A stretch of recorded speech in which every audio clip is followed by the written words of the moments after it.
కోటంరాజు గారు, ఇప్పుడు మీరు కూడా ఆ కార్యక్రమంలో పాల్గొన్నారు. దేశం మొత్తం కూడా చూసింది. మొత్తం ఫోటో సెషన్ మొత్తం కూడా అక్కడ పెట్టినటువంటి ఎగ్జిబిషన్లో పెట్టినటువంటి ఫోటోలు చూశారు.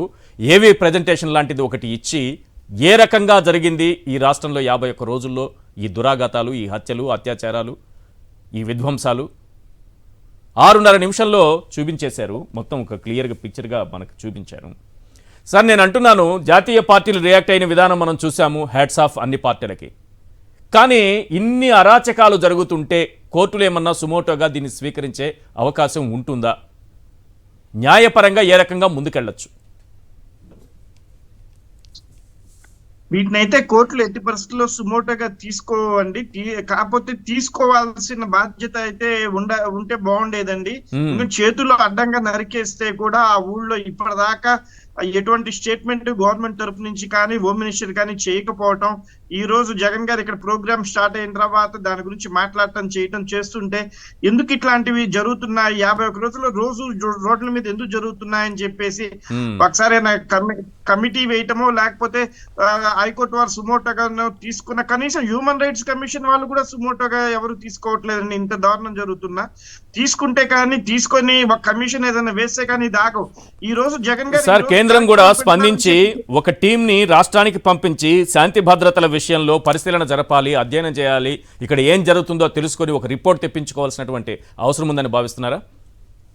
నేను భావించడం కాదు సార్. ఈ రోజు ఎవరైతే వచ్చారో నేషనల్ లీడర్స్, ఆ నేషనల్ లీడర్స్ అది భావించారు. హోమ్ మినిస్టర్ గారు ఆ గవర్నర్ గారి నుంచి రిపోర్ట్ తెప్పించుకోవాలి, చేయాలి. హ్యూమన్ రైట్స్ కమిషన్స్ ఇవన్నీ ఏం చేస్తున్నాయి, ఎస్సీ ఎస్టీల మీద అక్కడ దారుణాలు జరుగుతుంటే ఎస్సీ ఎస్టీ కమిషన్ వాళ్ళు కానీ ఎవరు ఎందుకు పట్టించుకోవట్లేదు, చెయ్యట్లేదు అన్నారు. ముఖ్యమైన లీడర్స్ ఇంపార్టెంట్ గా చెప్పింది నేను మీతో చెప్తాను చూడండి. ఇండియన్ ముస్లిం లీగ్ వారైతే ఒక్క నిమిషం కూడా ఈ సర్కారు అధికారంలో ఉండటానికి వీల్లేదు అని చెప్పి పేర్కొనడం జరిగిందండి. బీసీకే పార్టీ ప్రెసిడెంట్ తిరుమల వలగం శివసేన ఎంపీ అరవింద్ గారు అయితే ముఖ్యమంత్రి కొడుకు నారా లోకేష్ రెడ్ బుక్ పెట్టుకొని ఈ విధంగా చేయటము చాలా దురదృష్టం. ఆయన అట్లాంటి కార్యక్రమాలు చేపట్టడం వల్ల ఇవన్నీ జరిగినాయని చెప్పేసి ఆ రెడ్ బుక్ గురించి వాళ్ళకు కూడా తెలిసింది. మనం రెడ్ బుక్ గురించి ఇక్కడ ప్రస్తావించలేదు మనం పెట్టిన ఫోటోల్లో ఎక్కడా కూడా, కానీ వాళ్ళకి తెలిసింది వాళ్ళు ఈ రెడ్ బుక్ ద్వారా చేయటం వల్ల ఇవన్నీ జరిగినాయని చెప్పి.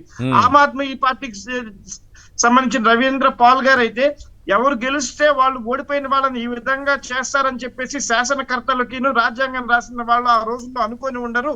అట్లా చేయటం అనేది చాలా దురదృష్టము. ఇట్లాంటి దాడులు చేసే వాళ్ళ మీద దాడి కేసులు పెట్టడం కాదు, వీళ్ళ మీద దేశ కుట్ర కేసులు పెట్టి వీళ్ళని జైల్లో ఉంచాలి అని చెప్పేసి వారు పేర్కొనడం జరిగిందండి. తృణమూల్ కాంగ్రెస్ కు సంబంధించిన నదిముల్ హక్కు గారు అయితే ఇంకొక మణిపూర్ లాగా చంద్రబాబు నాయుడు గారు ఆంధ్రప్రదేశ్ ని మార్చారు, ఇంకొక మణిపూర్ ని చేస్తున్నారు, వీళ్ళు మణిపూర్ మేఘాలయాల్లో జరిగినట్టుగా గొడవలు సృష్టిస్తున్నారు, చెందుతున్నారు అని చెప్పేసి చాలా బాధపడ్డారండి.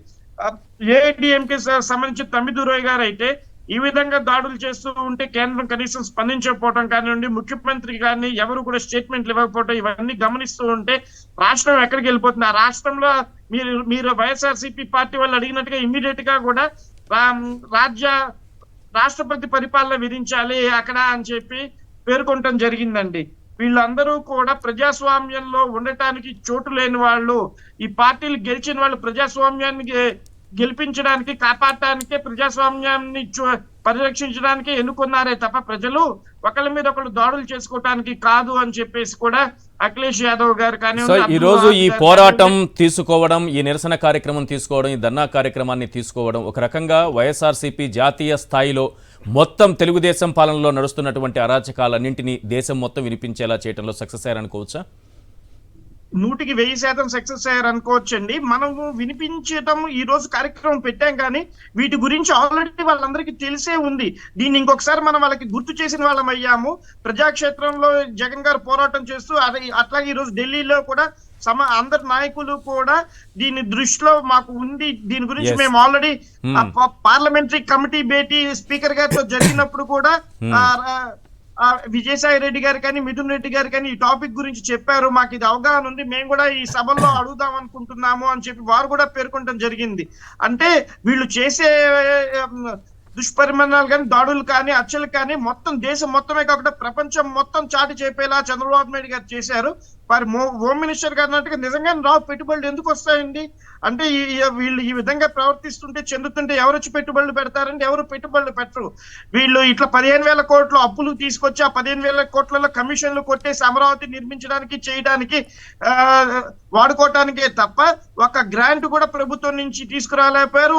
ఏమీ కూడా చేయలేకపోయారు. అదే చూడండి, ఆంధ్రజ్యోతి పేపర్ ఏపీ హ్యాపీ అని పెట్టేసింది సార్. వాళ్ళు హ్యాపీగా ఉన్నారంట, యజమాని హ్యాపీగా ఉన్నారంట, ఏపీ హ్యాపీ అట. ఎందుకంటే ఏం రాలేదు, పోలవరానికి 0 ఆయన హ్యాపీ, వెనుకబడిన జిల్లాలకు 0 ఆయన హ్యాపీ, అమరావతికి గ్రాంట్ 0 ఆయన హ్యాపీ, ఏ ప్రాజెక్టుకు రాలేదు నిధులు అందుకు హ్యాపీగా ఉన్నారంట ఆయన. ఏపీ హ్యాపీ, వారి హ్యాపీ, మనం అందరి హ్యాపీ. ఇంత దుర్మార్గమైనటువంటి పత్రికలు ఉంటే ఏం చేయాలి ఈ రాష్ట్రంలో? అన్ని పార్టీలను దాదాపు 10 పార్టీల పైన వచ్చారు. అందరూ కూడా మొత్తం కూడా ఇండియన్ ఛానల్స్ అన్ని కూడా, నేషనల్ ఛానల్స్ అన్ని కూడా దీన్ని లైవ్ చేశారు. జగన్ గారితో ఇంటర్వ్యూలు తీసుకున్నారు అక్కడికి. అంతేకాకుండా వేరే ధర్నాలు చేసి వెళ్లే ప్రజలు వాళ్ళు ఇట్లాంటి ధర్నా మేము ఎప్పుడు ఇక్కడ చూడలేదు. జంతర్ మంతర్ లో ఏదన్నా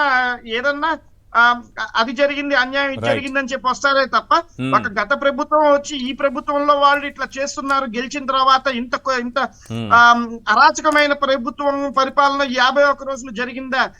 జంతర్ మంతర్ లో ఇట్లాంటి ధర్నా ఇదే ఫస్ట్ సార్ అంటండి జరగడం.